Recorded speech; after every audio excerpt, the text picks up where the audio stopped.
ভৈরব নদীর বুকে তেলের স্রোত, ডিজেলের গন্ধ, কিন্তু উৎস অজানা। কিসের ইঙ্গিত দিচ্ছে এই প্রবাহ? মেহেরপুর সদর উপজেলার বন্দর গ্রামের ভৈরব নদীতে মঙ্গলবার সকাল থেকেই ভিন্ন রকমের দৃশ্য চোখে পড়েছে। নদীর পানির নিচ থেকে তেল জাতীয় এক ধরনের পদার্থ ফিনকি দিয়ে বেরিয়ে আসছে এবং তা পানির উপর ছড়িয়ে পড়ছে।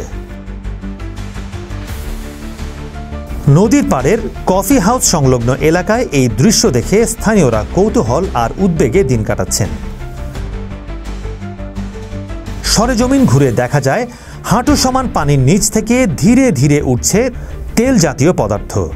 লাঠি বা বাঁশ দিয়ে নদীর তলদেশে চাপ দিলে আরো বেশি ফিনকি উঠছে। স্থানীয়দের মতে পদার্থটির গন্ধ অনেকটাই ডিজেলের মতো এবং দেখতে তেলের মতোই ঘন।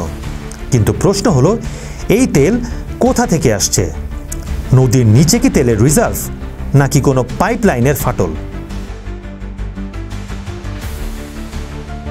বিষয়টি জানাজানি হতেই ঘটনাস্থলে ছুটে আসেন মেহেরপুর সদর উপজেলা নির্বাহী কর্মকর্তা ইউএনও মোহাম্মদ খায়রুল ইসলাম। তিনি বলেন, বিষয়টি আমরা গুরুত্ব সহকারে দেখছি। ইতোমধ্যে পরিবেশ অধিদপ্তর সহ সংশ্লিষ্ট কর্তৃপক্ষকে জানানো হয়েছে। প্রাথমিকভাবে নমুনা সংগ্রহের প্রক্রিয়াও শুরু হয়েছে।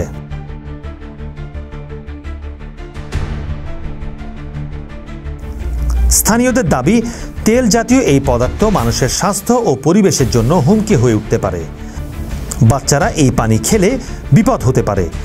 তাই দ্রুতই নমুনা পরীক্ষাগারে পাঠানো এবং উৎস শনাক্ত করার দাবি জানিয়েছেন তারা।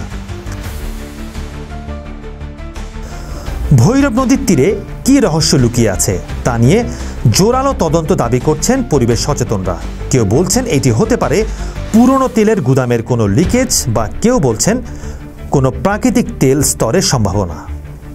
এই ঘটনার পেছনে মানব সৃষ্ট ত্রুটি, ভূগর্ভস্থ তেলের স্তর, অথবা পুরনো অব্যবহৃত ট্যাঙ্কের ফাটল, যেটি হোক না কেন, জননিরাপত্তা এবং পরিবেশ সুরক্ষায় দ্রুত পদক্ষেপ নেওয়া অত্যন্ত জরুরি। দেখছিলেন মেহেরপুর থেকে হামিদুল ইসলামের রিপোর্ট।